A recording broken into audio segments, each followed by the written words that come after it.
Oh, yeah. It's Plate and Ponder Empty Nesting with Jen and Chris Fenton. Yet, we have not been empty nesting with Jen and Chris Fenton all that much because we are not empty nesting at the moment. We have kids who have come home from college. They are, strangely, one of them is rooting for the Montreal Canadiens against the Buffalo Sabres, which is sort of weird because in hockey, I tend to root for the United States teams. But anyway, I digress. It is Plate and Ponder Empty Nesting with Jen and Chris Fenton. We are in 72 countries around the world. We are getting all kinds of crazy, fun feedback from lots of peeps. We really appreciate it. And Jen Fenton is here by my side. I am here. How are you feeling about this really crowded house right now? I'm loving it. Honestly, the last couple nights have been so fun. We've had dinners with the kids. We've gone on walks with the kids. We were just hanging out and watching TV, and we were all on the phones together. I don't know. It's been a really fun time. Next week, I could be absolutely sick of them, but right now I'm enjoying it. And with Mother's Day this weekend, I think it's a really lovely way to sort of lead up to it. So right now it's a... Yes. But... it could be a, like, well, I don't you know, want to put, no, I mean, I don't want to put it out there. I once Okay. had a therapist who said to me, don't create your own sack of shit. So I don't want to put it out there because I don't want it to be that way. That is true. And we shouldn't be swearing on this PG-13 Oh my gosh. podcast Really? for everybody. I mean, I have a potty mouth. Yeah, you do. You do. Anyway, here is the situation. We have been crazy busy. And I haven't been talking about my movie Bad Counselors too much yet, but I'm going to start pretty soon. But if I took a picture, your whole kind of backdrop, if you will, is all Bad Counselors. Yes, it is, because Actually, it's an ode to Chris Fenton. He's got his book up. He's got hats from his movie. He does have a framed photo of the new Plate and Ponder logo, which I didn't even know that he did, but he did. You didn't know that? Because I wanted to get away from that whole AI generated thing. Totally cool, but I had no idea. And it looks really cool on a t-shirt and on a hat, as you can see. Okay, well, I know because it's the ode to Chris Fenton behind you, but I sort of feel like as your partner in crime, that would be one of those things that you run by me. What, the logo? Yeah. Well, I Like, sort of been jonesing to do podcasts, and I sort of feel like I'm going to have to do a couple solo ones. And, you know, the only thing that holds me back is the fact that I do get listeners that tend to DM me going, "Where's Jen?" I love that. Thank you. I'm here. I am here. We do have a big high school lacrosse game that we're going to tomorrow night. And I will say that I am feeling quite mature today because I actually said, you know what? I don't want to be the townie that never leaves. Even though a couple people asked me to do the PA announcing for the game, I said, you know what? I hung up the hat after that one time. There is somebody else that's doing it, and apparently he is doing a great job, and I'm just really excited to come and watch the game and sit in the stands, which I've never done for a football or lacrosse game. Thank you for reminding me. I do need to charge my heated seat. Is it going to be that cold in Manhattan Beach? I'm always that cold in Manhattan Beach. Why is our dog taken so many pees and just walked around? He's going around in circles because I think he's going to poop. No, he's already pooped. Okay. He's already pooped, which, by the way, we did see him actually eat his poop the other night with the kids. They were horrified by it. And Kaylee, who likes to kiss him, didn't seem bothered. Yes. Okay. Wait, you asked me a question, and I want to follow up the question. Yes, please. With this evening, Kaylee has 2 of her friends coming over, and Dylan has 2 of his friends coming over. Wait, does she only have 2 friends come over? Yeah. I thought it was the whole No, group. not everybody's back. Okay. So there's going to be 6 kids at the house. They're going to be cooking dinner, and I'm super excited because I love all of the kids that are coming over. Are they going to be cleaning dinner too? Yeah, that I don't know. That was sort of my one request when the kids asked me if it was okay if they had their friends come over and cook. Meanwhile, our dog is just walking in circles. I think he might have had chili oil on the pizza. I have no idea. It is, you know, it was funny because Kaylee goes, can I have a couple of my friends over to watch, to cook. And, this is a Friday night where Jen and I don't have something going on, and it's been a long week. And we're like thinking, oh, it'd be great to just, have some wine and watch trashy television or something. But then when she asked that, I was like, oh, game on, bring them over. I want to hear all of this stuff. I want to hang out. And then on top of it, then Dylan was like, oh, can I have a couple of my friends over? And we're like, yeah, game on. Let's do it. What are you doing over there? Teeing up the next conversation. Oh, super excited. Well, I think I heard Harry Styles. I do, yeah. I like Harry Styles. And the first time I heard him, I was in Beijing. Can you believe that? When? I'm sure it was during your 36th trip. No, I think it was during Iron Man or Point Break, one of them. And we were driving to a location that was far from wherever I was. And the radio was playing, whatever the driver was playing, a song by Harry Styles, but not when he was Harry Styles. Wasn't he in a boy band before that? What was it? One Direction? One Direction. It was a One Direction song that was really big at the time, and it was playing in China. And I was like, oh my gosh, that's crazy. It was a bunch of Chinese songs and then a One Direction song. Huh. Yeah, so Good there story. you go. I'm trying to talk about fun stuff, a little banter here and there. Should I ask questions? It's I always love so when you fun. ask questions, but it always feels a little like a test, Well, we've been married 25 years, 26 years. Yes. Wait, no, we haven't been married that long. We've been married. Oh, 22 years. Yeah, we got married in 2005. 21. No, we actually got married in 2004, buddy. 2004. So we're about to be married 22 years. Thank you. Yes. That's math for you. But everything's a test, obviously, still to this day. And we can even talk about that queuing up to the next conversation about Mother's Day, because that is a full test. By the way, I just had a sip of Chateauneuf de Pape. I know, and I have my Bella Gloss, so I'm very excited. Very good. Okay, here's a question. What's the most me thing I do that would confuse a stranger? The most me thing you do that would confuse a stranger. I know exactly what you're going to say. Ooh, I don't like... Should I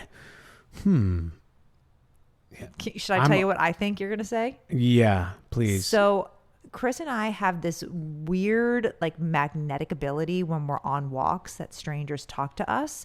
And we also talk to other strangers. So neighbors or people in the community or whatever it is. And sometimes, it's actually only happened once, but the kids totally ride me about this, and so do you. There was a kid that was crossing the street, and the parents were nowhere to be found. So I went up to the kid and I started talking to the kid, hey, are you okay? Do you need help crossing the street? Just wanting them to be careful. And I suppose in hindsight, it may have looked like I was trying to kidnap the child. It looked really creepy. It was creepy. But I was just being nice. But the kid was by himself. I don't know where his parents were. And he was quite little, far. he was young. Yeah, that was So that's something that might confuse people. It's I'm actually just being nice. I'm not being creepy. Yeah, but I don't know if that would be the thing that gets... I'm trying to think of... Okay, I'll do another question. I'll do another one. Yeah. Okay, go. Yeah, ask me another one. Wait, can I go? What's the thing when you want to pass? Next question. Next question. Okay, next question. Okay. What's my most iconic facial expression? Oh, well,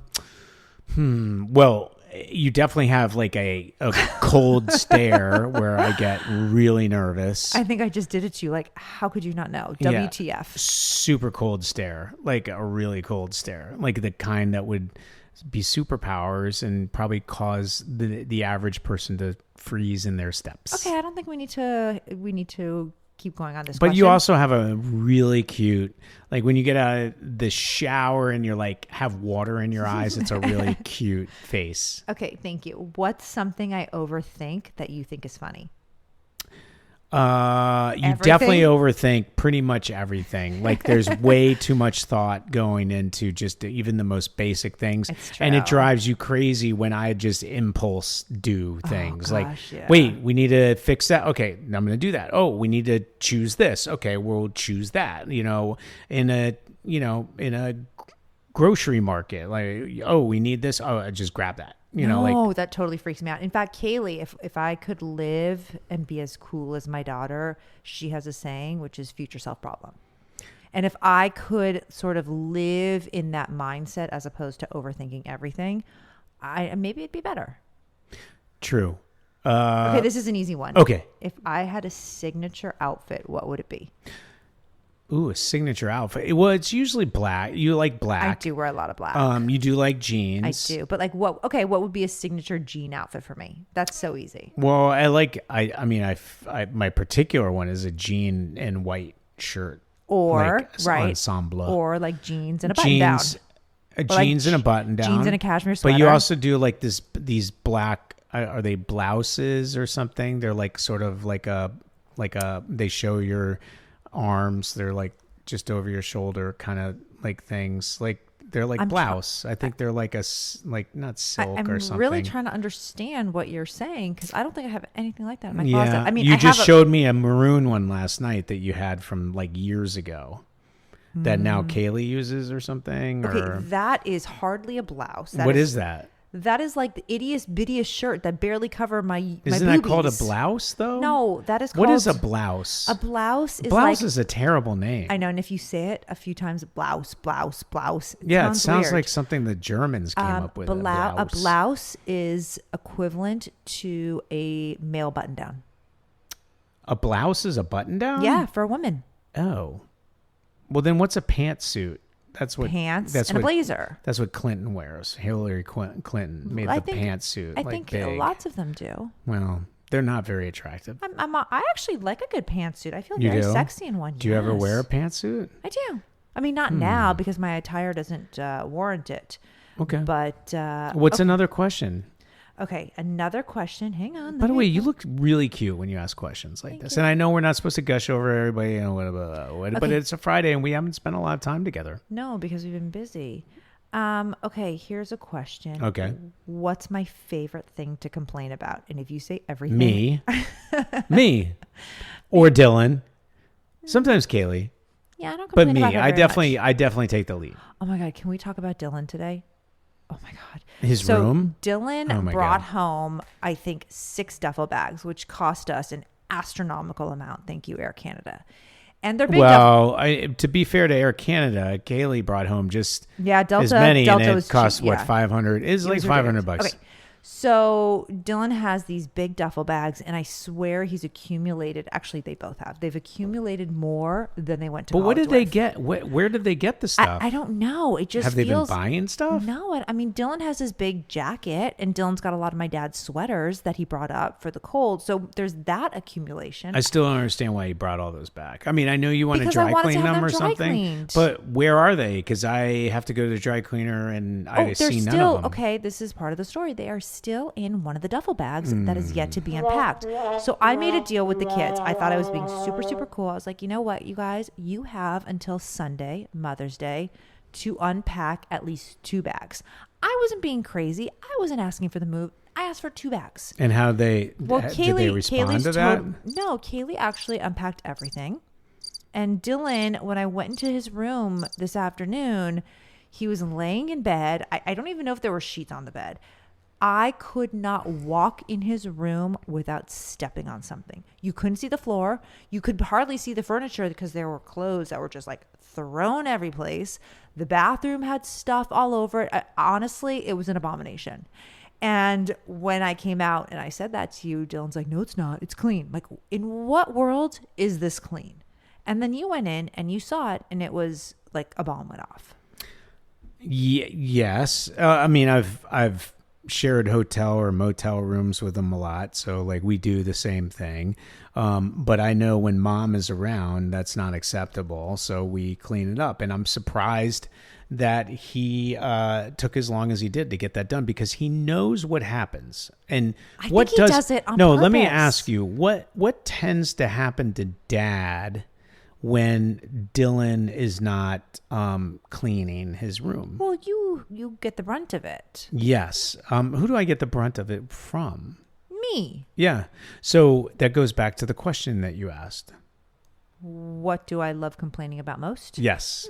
Okay, well, it's better than you saying everything.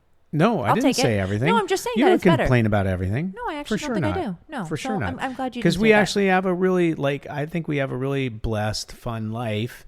But we do have like little nooks and crannies in the road that do not go perfectly. And we've actually had very rough patches. But I would say ultimately, we are pretty uncomplaining about things. I have a question. Yes.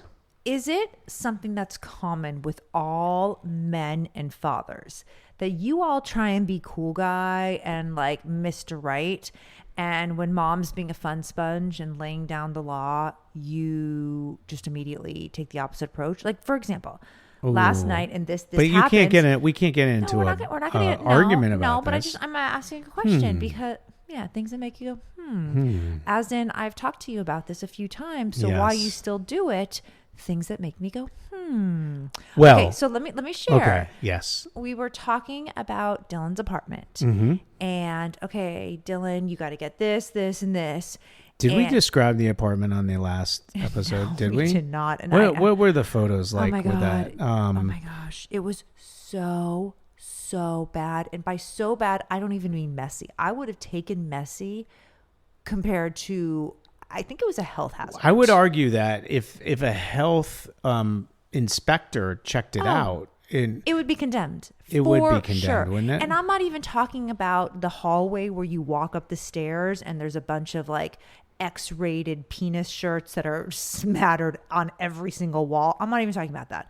I'm not even talking about the fan and the floor and the corners that have never been dusted or nobody decided I think of the melted wall or whatever that there's a blob of a wall that looks like it's melting with mold and hopefully there's no mold. I think of that. Whatever think of that is. There was the outdoor patio and Dylan was like, "Oh my god, I never saw cool the patio. Is it cool? I mean, it looked like a homeless encampment. Is there a view of something? It looks like a homeless encampment. There's like shit everywhere. Well, and then what about there was the bathroom that one of the moms took a video, and you walk in, you're like, okay, that shower. I mean, it's gross. Like you should definitely wear flip flops in there, but it's not. It's okay.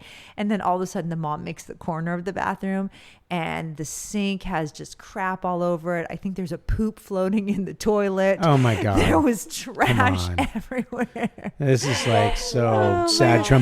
But I will say also, when I look at that, I go, when I think of girls I dated or whatever in college, you always went back to their place because they always, even a group of girls, they always were much cleaner. They had. Well, didn't one of the dads, Dylan's living with 5 other lacrosse boys, and didn't one of the dads say like, oh, well, if we want them to be celibate, this is how you do it. And then another dad chimed in saying, well, at least we don't have to worry about any of them getting a girl.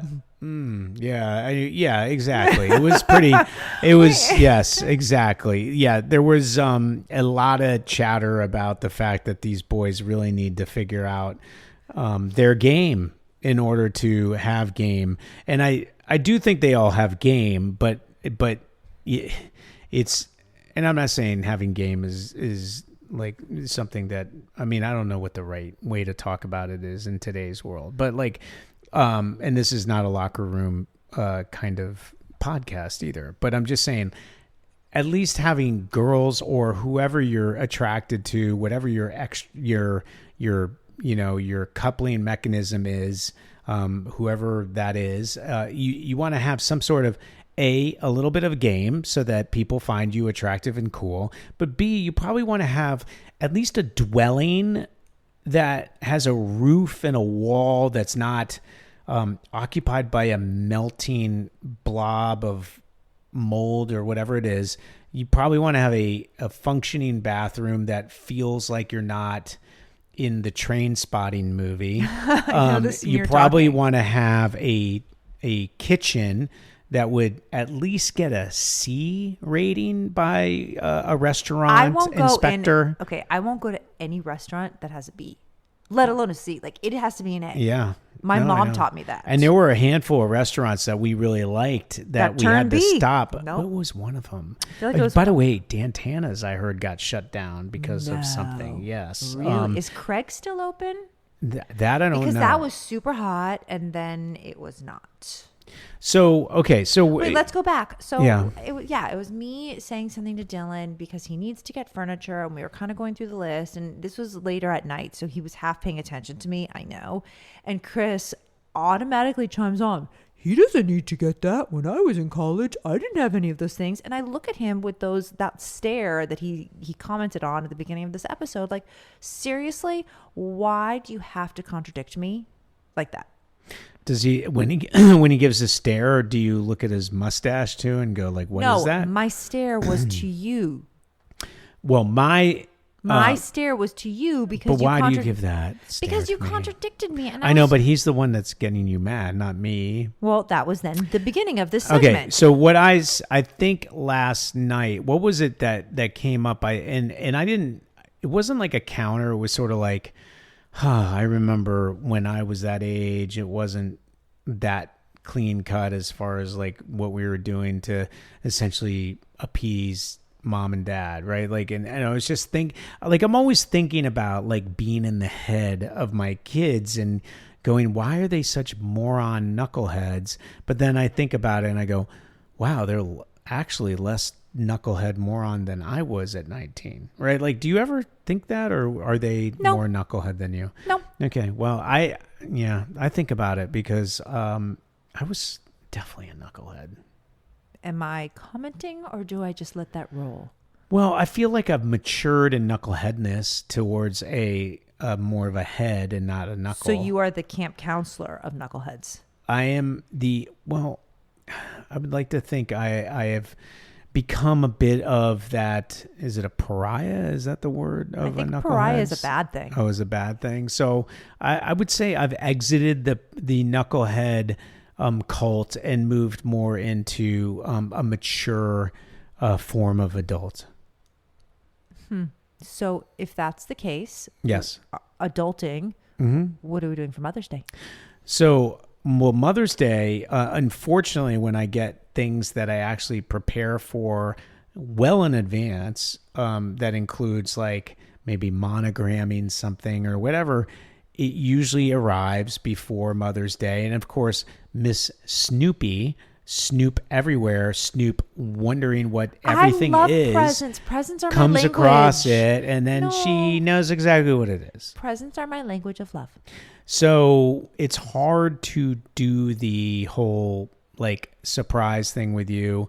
So anyway, I think you know what you're getting. And I think you're going to be very happy with it.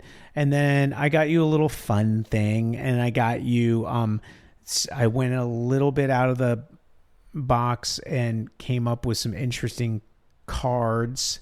And I think you'll be relatively pleased with my effort in planning for it, other than just driving to CVS and grabbing something. Which is funny because for whatever reason, my cell phone is connected to the CVS account.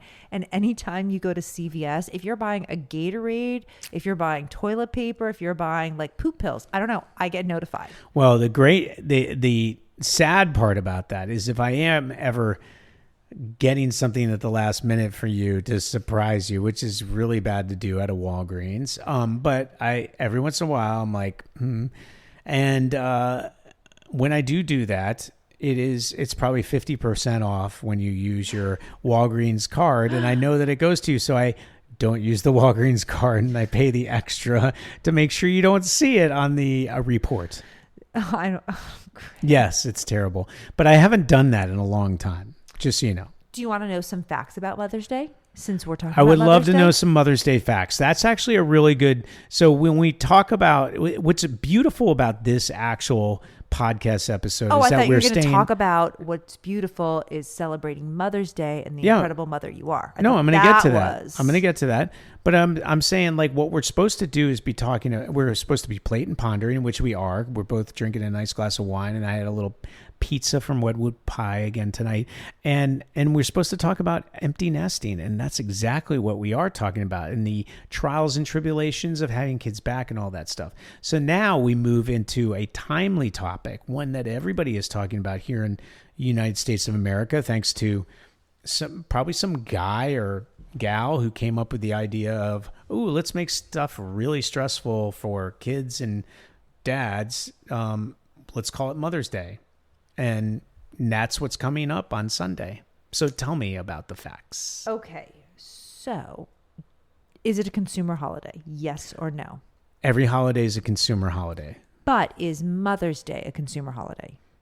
It 100% is. I would think Indigenous Day is probably not. Like, what do you get somebody for? Or like Flag Day? Or like Columbus Day, do you get something? But I would say Mother's Day is 100%. I don't think they have Columbus Day anymore. Yeah, Christopher Columbus. I don't think we have Columbus Day anymore. Well, no, we don't have Cesar Chavez Day. No, we for sure don't. That is called Migrant Workers By the way, Day. Cesar Chavez Day was not a consumer holiday. It was a Me Too holiday. That is true. I guess we're seeing a merge of lots of celebrations. Exactly. Okay, so is it a consumer holiday? I would say yes. Is it? Yes. Perfect. Bam. Spending power. Oh, sorry. In 2026, so this weekend, Americans are expected to spend how much, do you think, on Mother's Day? The average American, how much they spend? I'm not saying the average. I'm saying how much total consumption. Yeah. So I'm going to say there's, say, 50 million guys that are going to actually pay attention to it, and they each pay I'll just say $100. So 50 million times 100, so you have 500 million. You're at 5 billion. You are a little under 38 billion. What? That's crazy. Good for moms. A Hallmark. It's often cited as the quintessential Hallmark holiday. 38 billion. But you know that greeting cards didn't actually create it. They just kind of perfected the art of selling it. I wish I came up with the greeting card, honestly. Well, how crazy is it that greeting cards are literally like $6? They've gotten really expensive. And unless you go to Trader Joe's. But who has really good, really good Hallmark cards? Oh, like the dollar store or something? The dollar store actually has pretty funny ones, but car washes always have really good ones. I know, but they're expensive. They're all expensive. Yeah, they are. I don't think they're any more than like $6.49. Yeah, I do think it's sort of brilliant. I'm going to give a shout out to car washes who came up with the idea of having cards there. Like every dude has to take their wife's car to that place, and of course, sometimes they're there on a weekend where there is a birthday or an anniversary or whatever, and there they are. They're like, oh, thank God I'm here because I can pick out a card. Right? Do you want me to tell you kind of how Mother's Day came about? Was it Mother Teresa or something? No. So Anna Jarvis organized the first official service in 1908. Anna Jarvis. And should I know who that is? Well, I kind of looked at you like, maybe do you know who it is? It's like Susan B. Anthony or something like that? Gosh. Is she a part of... Anna Jarvis was the founder of Mother's Day. That's what she's known as? Like Betsy Ross made the flag. Yeah. She made Mother's Day. Well, shout out. Anna Jarvis. She, I guess, expressed this desire to establish the day as a holiday in honor of her mom's passing. But in any case, so Anna Jarvis, between 1908 and 1915, set it up, and then dozens of states actually adopted it.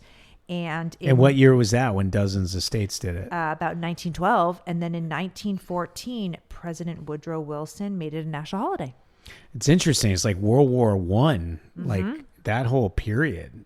Wow, that's fascinating. So it wasn't like a card company that came up with it. It was Anna Jarvis. Did she create Hallmark or something like that or no? Hold on. I'm going to get to that. The commercial explosion. So by the early 1920s, florists and greeting card companies decided to basically capitalize and rebrand Mother's Day into this holiday where it's a consumer holiday, where florists began hiking up the prices.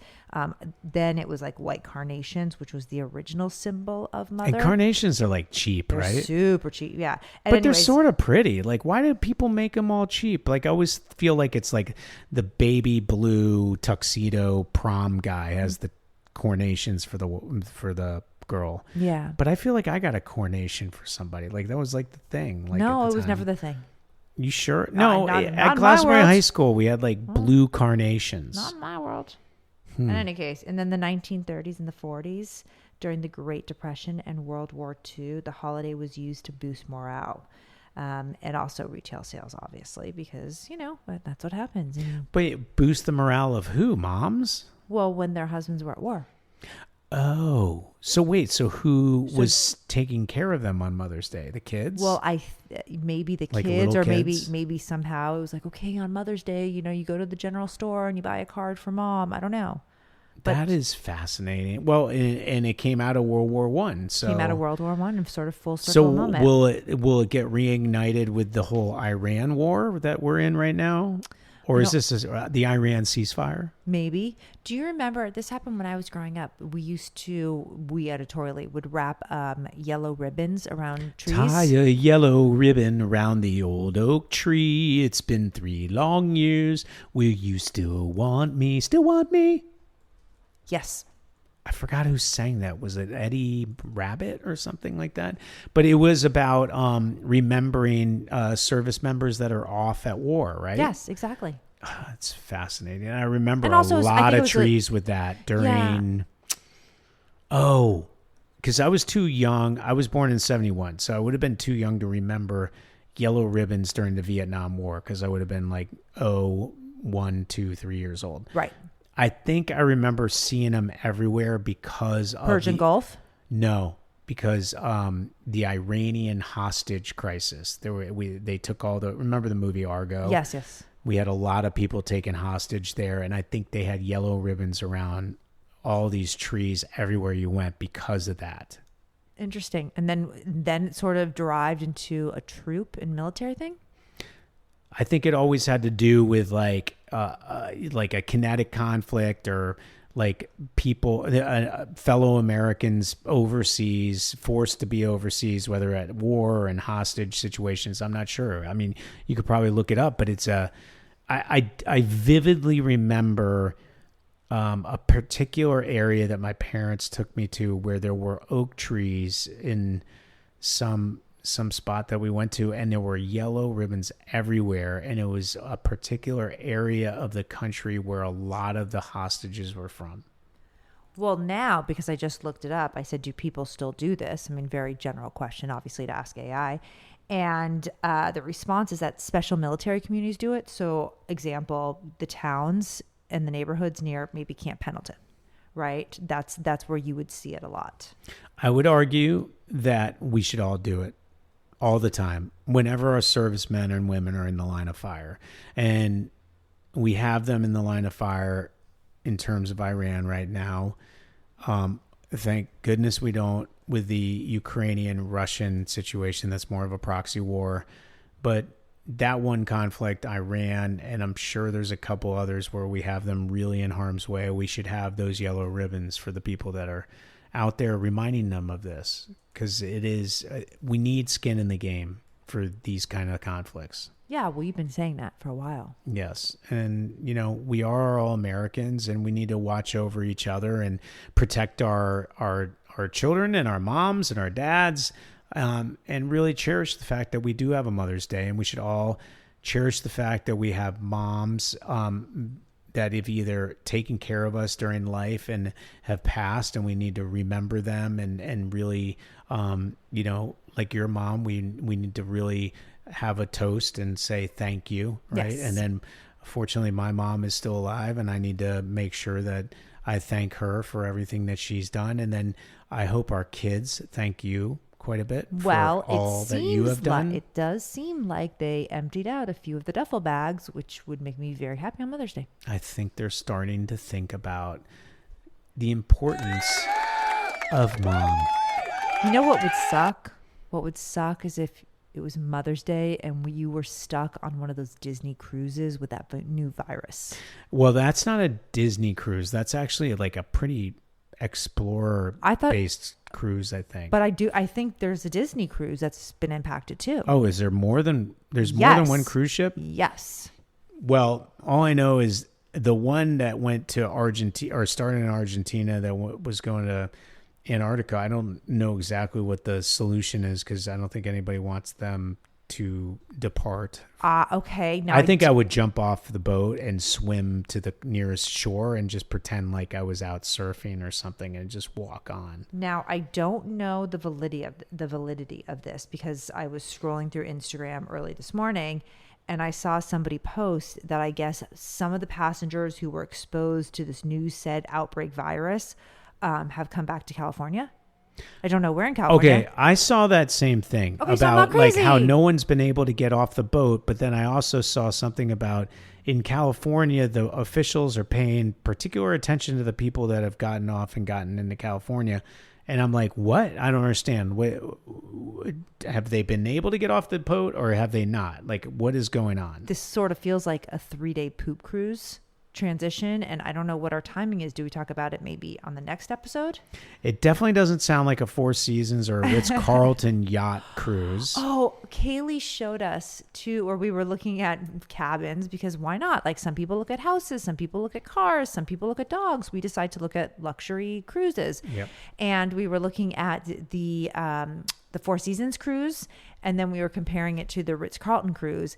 And what did Kaylee say? She's like, comparison is the like, oh yeah, the demise of joy. The demise of joy is and comparison. I thought that was so profound. I really did. You know what? We're raising some sparkling kids that I'm really proud of, and I hope you have a fantastic Mother's Day. And I'm sure we'll talk about it this weekend too, because we got to do another episode.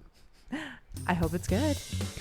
All I know is I love my wife and she is a tremendous mom. So I want to wish you a happy early Mother's Day. I hope I deliver on whatever your expectations are for Mother's Day, because that's always stressful to me. And I just want to thank everybody out there who all came from moms for listening to Plate and Ponder Empty Nesting with Jen and Chris Fenton. Bye. Bye-bye.